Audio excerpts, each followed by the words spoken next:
नमस्कार. आयशाज रसोईमध्ये आपलं खूप खूप मनापासून स्वागत आहे.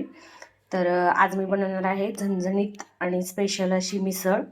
तर त्यासाठी मी इथं मोड आलेली मटकी घेतलेली आहे बघा, एक मोठी वाटी, एक टोमॅटोची प्युरी केलेली आहे आणि 2 मीडियम साईज कांदे घेऊन त्याची प्युरी करून घेतलेली आहे बघा. तर आता या मिसळसाठी लागणारा मसाला आपण तयार करणार आहे. तर इथं मी मिक्सरचं भांडं घेतलेलं आहे बघा. त्यामध्ये मी ही एक छोटी वाटी भाजलेलं खोबरं घेतलंय बघा, खिसून घेतलेलं आहे, सुकं खोबरं भाजलेलं. त्यामध्ये आपल्याला आता दालचिनी ॲड करायची आहे बघा. दालचिनीचे 3 ते 4 तुकडे मी घालणार आहे त्यामध्ये. त्यानंतर ही जायपत्री थोडीशी, 3 ते 4 लवंग, एक मोठा चमचा तीळ, त्यानंतर अर्धा इंच आलं. त्यानंतर मी यामध्ये लसूण पाकळ्या घालणार आहे बघा, 5 ते 6, आणि कोथिंबीर मस्त अशी धुवून घेतलेली आहे बघा. कोथिंबीर भरपूर घालायचे म्हणजे कलर खूप छान येतो मिसळला. आता आपण हे मिक्सरला फिरवून घ्यायचं आहे, न पाणी घालता. पाणी घालायचं नाही या मसाल्यामध्ये. पाणी नाही घातलं तर कट छान येतो, तर्री छान येते बघा. तर त्यासाठी बिना पाणी घालता आपण हा मसाला करून घ्यायचा आहे. तर या पद्धतीने आपल्याला हा मसाला करून घ्यायचा आहे बघा. आता आपण मिसळ करून घेऊया. तर इथं मी मिसळ करण्यासाठी मटकी स्वच्छ धुवून घेतलेली आहे बघा. तर इथे मी पाणी पण गरम करायला ठेवलेलं आहे. मिसळमध्ये पाणी गरम करून घालायचं आहे म्हणजे चांगली तर्री येते बघा. गरम पाणी घातले की तर्री खूप छान येते, त्यासाठी मी इथं गरम पाणी करायला ठेवलेलं आहे. तर इथं मी गॅसवरती पातेलं ठेवलेलं आहे आपण मिसळ करण्यासाठी, आणि त्यामध्ये मी सगळ्यात पहिल्यांदा दालचिनीचे 2 तुकडे घालणार आहे बघा. त्यानंतर तमालपत्री, त्यानंतर यामध्ये मी ही कांद्याची जी प्युरी केली होती ती घालणार आहे.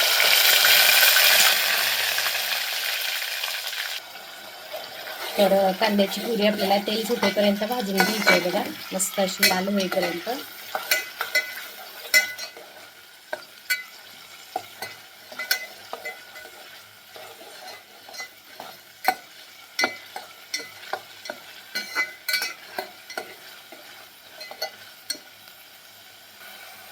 तर इथं आपली कांद्याची प्युरी भाजत आली की लगेच यामध्ये आपल्याला टोमॅटोची पण प्युरी टाकायची आहे बघा.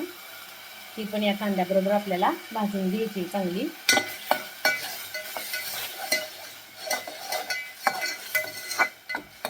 प्युरी घालण्याचं कारण असं आहे की रस्सा आपला, तर्री आपली दाटसर होते बघा एकदम मस्त अशी. आणि जर आपण कांदा कट करून घातला तर असं पातळ रस्सा होतो त्यासाठी आपण हे प्युरी करून घालायचे बघा. मस्त लागतं मिसळ. या पद्धतीने तुम्ही करून बघा, खूप छान लागते. आणि शक्यतो मिसळ ही सगळ्यांची आवडती असते. तर आता कांदा टोमॅटोची प्युरी आपली भाजलेली आहे. आता यामध्ये आपण हा जो मसाला केला होता तो घालायचा आहे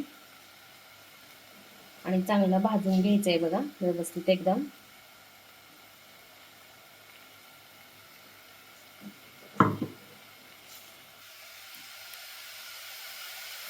तर हा मसाला भाजत असताना थोडं थोडं गरम पाणी घालून आपल्याला हा मसाला भाजायचा आहे.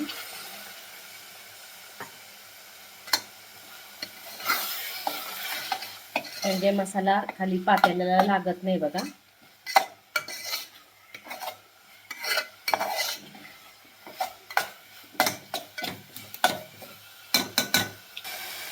तर आपला मसाला भाजून झालेला आहे. यामध्ये मी आता अर्धा चमचा हळद घालणार आहे, हळदपूड.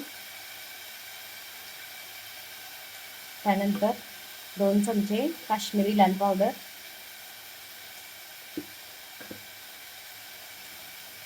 हे मिक्स करून घ्यायचं आहे. आता यामध्ये 1 मोठा चमचा घरगुती लाल तिखट घालणार आहे बघा मी.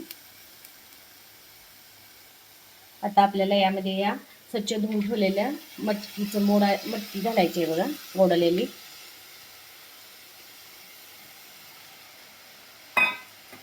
हे सगळं मिक्स करून घ्यायचंय व्यवस्थित एकदम.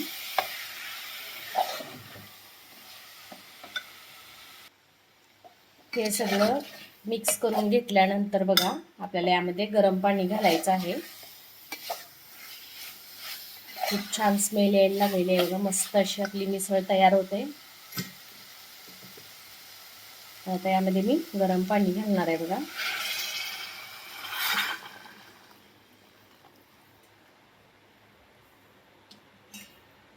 मिक्स करून घ्यायचंय आणि आपल्याला ही मटकी शिजेपर्यंत आपल्याला हा रस्सा शिजवून घ्यायचा आहे.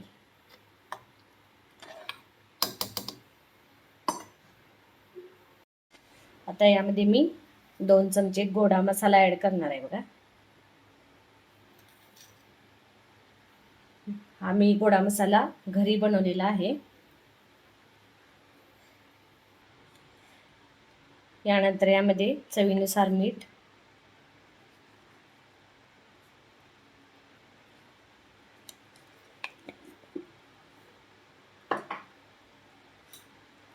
मस्त असं ढवळून घ्यायचंय बघा. आणि आपल्याला ही मटकी शिजेपर्यंत हा रस्सा आपल्याला शिजवून घ्यायचा आहे. आता गॅस एकदम लो करायचा आहे आणि लो गॅसवरती आपल्याला हा रस्सा शिजवून घ्यायचा आहे, म्हणजे मस्त अशी ह्याला तर्री येते. तर आपला हा मिसळचा रस्सा शिजलेला आहे बघा. मस्त अशी तर्री आलेली आहे. यामध्ये आपण थोडीशी कोथिंबीर घालायची आणि गॅस बंद करायचा आहे. आता इथं मी मिसळची प्लेट तयार करणार आहे. तर सगळ्यात आधी मी इथं फरसाणा घालणार आहे बघा खाली प्लेटमध्ये.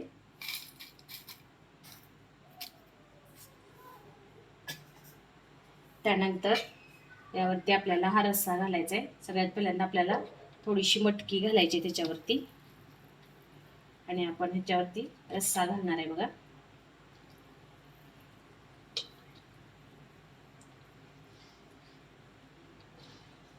रस्सा घातल्यानंतर शेवटी थोडासा कट घालायचा आहे.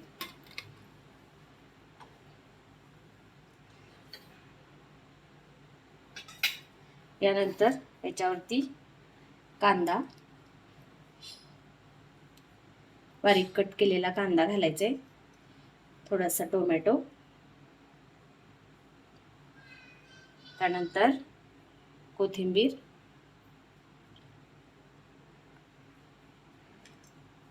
मस्त अशी आपली मिसळची प्लेट तयार होते बघा. लिंबू आणि ह्या ब्रेडच्या स्लाइस. तर आपली मिसळ तयार झालेली आहे. तर बघू शकताय तुम्ही मस्त अशी आपली मिसळ तयार झालेली आहे. तुम्ही पण या पद्धतीने एकदम साधी सोपी मिसळ आहे, या पद्धतीने करून बघा. काही जण मटकी वेगळी उकडतात आणि त्यामध्ये मिसळमध्ये उपीट किंवा पोहे असं घालत असतात. तर बटाटा पण उकडून घालतात. तर मला अशी साधी सोपी मिसळ आवडते. तर या पद्धतीने तुम्ही साधी सोपी एकदम मिसळ करून बघा. कमी साहित्यामध्ये खूप छान लागते. आणि माझी ही रेसिपी तुम्हाला आवडली असेल तर नक्की व्हिडिओला लाईक करा, शेअर करा, कमेंट्स करा आणि माझ्या यूट्यूब चॅनेलला सबस्क्राईब करा. सोबतच बेल आयकॉनवरती प्रेस करा, म्हणजे माझ्या नवनवीन रेसिपीज आणि नवनवीन व्हिडिओज तुम्हाला पाहायला मिळतील. थँक्यू.